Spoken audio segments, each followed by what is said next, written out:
평점 만점의 해트트릭. 관련된 소식은 주말 내내 국내외 보도를 통해 많이들 접하셨을 겁니다. 이번 상대팀 아스톤 빌라는 손흥민 선수가 팀 승리를 위하여 모든 것을 쏟아붓는 선수라는 것을 각인시켜준 대표적인 사례인데요. 지난 2019-20 시즌에도 아스톤 빌라와의 경기에서 골절상을 입었음에도 풀타임을 소화해냈고 극적인 버저비터 역전골까지 성공시켰던 전적이 있었죠. 그리고 이번에도 아스톤 빌라는 손흥민 선수를 좋아하는 팬들에게 또다시 박제가 되어버린 것입니다. 특히나 충격적인 중거리 슛으로 프리미어리그 하이라이트에서 빼놓지 않고 등장하는 인물, 곧 아스톤 빌라의 감독이자 리버풀 레전드 스티븐 제라드가 손흥민 선수를 월드클래스라고 정확히 지칭한 것이 가장 큰 이슈가 되었는데요. 이것에 대한 뒷이야기부터 시작해 보겠습니다. 먼저 스퍼스웹의 보도를 통해 스티븐 제라드가 손과 케인을 월드클래스로 지칭했고 덧붙이는 의견으로 오늘의 손흥민은 치명적이었다, 극찬한 것을 알 수 있었는데 HITC는 손흥민 선수와 관련한 제라드 감독의 발언 중 다른 부분을 꼬집으며 대차게 나무랐는데요. 이 기사는 스티븐 제라드가 토트넘의 손흥민의 골이 운이었다고 주장했다면서 특히 그가 경기 초반 손흥민의 선취 득점이 운이 좋았던 것이라 말한 것을 강하게 반박했습니다. 10번 중 9번은 무자비한 모습을 보여주는 손흥민 선수는 오늘 해트트릭으로 이를 증명했다는 기사는 아스톤 빌라는 손흥민 선수와 같이 킬러 본능을 가진 선수가 없는 것을 스스로 반성해야 한다 지적하였는데요. 손흥민 선수의 골은 운이 좋았던 것이 아니라 그의 치명적인 마무리 능력으로 기인한 것이며 전반 수차례 골 찬스를 날려먹은 아스톤 빌라 선수들의 무능함을 꼬집고 있는 것입니다. 제라드 감독에 대해 우호적인 매체들이 드문 이유는 아스톤 빌라의 거친 플레이 때문인데요. 엎친 데 덮친 격으로 제라드 감독은 상대팀을 무차별 가격하는 것을 용인하는 듯한 발언을 하여 더 불을 질러버리기도 했죠. 이전 아스널과의 경기 후에 아스톤 빌라의 거친 플레이에 대해 선수 보호가 필요하다고 언급한 아스날의 부카요 시카 선수의 발언에 대해 아스날도 파울을 했고 축구는 신체 접촉이 없는 스포츠가 아니고 이는 경기의 일부이며 자신 역시 엉덩이에 핀을 받고 있을 정도라고 말한 것이 그것이었습니다. 그런 제라드 감독의 철학대로 아스톤 빌라 선수들은 경기 초반부터 거친 플레이로 토트넘을 압박했는데요. 손흥민 선수의 기선제압골이 들어간 이후 주심의 미흡한 판정과 더불어 더욱더 거친 경기가 펼쳐졌습니다. 실제 토트넘의 최근 상승세를 이끌어온 선수 중 하나인 도허티는 시즌 아웃급의 파울을 당한 피해를 봤는데요. 개인적으로 선수로서 정말 좋아했던 제라드이지만 감독으로서의 이런 자세는 좀 실망입니다. 버밍엄 메일도 손흥민 선수와 관련해 현실을 제대로 반영한 기사를 보도했는데요. 지난 토트넘과의 경기에서 토트넘 공격수 손흥민 선수는 최고 수준의 잔인한 마무리를 보여주었고 아스톤 빌라는 전반 수많은 기회를 놓쳤다면서 손흥민 선수가 아스톤 빌라 선수였다면 아마 완전히 다른 경기 영상이 되었을 것이라 평가했습니다. 이런 제라드 감독과 비교되어 더욱더 매력적인 사람으로 다가오는 것은 바로 토트넘의 콘테 감독이죠. 그가 가장 극찬을 받아야 할 것은 감독으로서 그가 내린 결정이지만 그가 손흥민 선수에게 날린 볼뽀뽀도 너무나 매력적인 모습이며 이제 손흥민 선수에 대한 할매 허그를 넘어 할매 키스로 진화되어 버린 콘테 감독의 손주사랑은 팬들에게도 엄청나게 주목을 받고 있습니다. 팬들은 콘테가 손흥민에게 볼키스를 날리자 이건 진짜 아들과 아빠야. 콘테는 소니와 사랑에 빠졌어. 하지만 누가 그를 비난할 수 있겠어. 손흥민은 수비 라인을 올리는 팀에게는 가장 치명적인 선수야. 그의 속도와 치명적인 마무리는 다른 선수들과 차별화된 무기다. 세계 최고의 넘버 7. 난 저 모습에 질투가 나 라는 등의 재미난 반응을 보이고 있었는데요. 세계적 거장 콘테 감독의 손흥민 선수에 대한 애정은 참 보기 좋으나 더욱더 그 가치가 빛난 것은 손흥민 선수를 교체하는 결정이었습니다. 손흥민 선수는 이미 해트트릭으로 팀 승리에 공헌을 다했음에도 여전히 최고조의 컨디션이었기에 해트트릭을 넘어 포트트릭을 노리고 싶었을 것인데 그런 손흥민 선수의 실망한 표정을 달래준 것은 물론 손흥민 선수의 스프린트가 많은 플레이 방식과 팀에서 차지하는 비중을 감안하여 이미 승패가 어느 정도 가려진 상황이기에 휴식을 제공한 결정을 내린 것인데요. 이 결정에는 추가골을 허용하지 않기 위해 손흥민 선수를 상대로 더욱 거칠게 나올 수 있는 아스톤 빌라 선수들로부터 손흥민 선수를 보호하려는 마음도 담겨 있었다고 생각합니다. 실제 콘테는 이번 경기 후 인터뷰에서 손흥민 선수를 지목하여 칭찬하지 않고 공격수 라인업에 있는 선수들 전체의 유기적인 호흡이 만들어낸 성과라 말했는데요.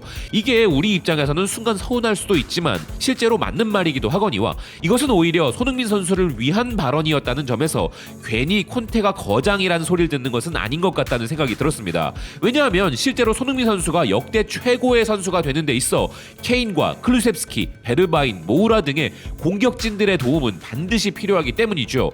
ABC 뉴스는 손흥민 선수와 케인, 클루셉스키 이 무자비한 삼각 편대를 막을 수 없다고 표현하였는데요. 영혼의 파트너인 케인은 물론 우리가 주목할 것은 바로 한국 팬들에게는 이미 일명 셉셉이라는 별명이 생긴 클루셉스키 선수의 활약입니다. 그의 존재감으로 인하여 손흥민 선수에게 가해지던 밀착 마크가 느슨해질 수밖에 없어졌고 더 많은 공간이 창출된 것은 물론 그의 침착한 발끝에서 손흥민 선수의 해트트릭이 완성되었기 때문에 그런 것인데요.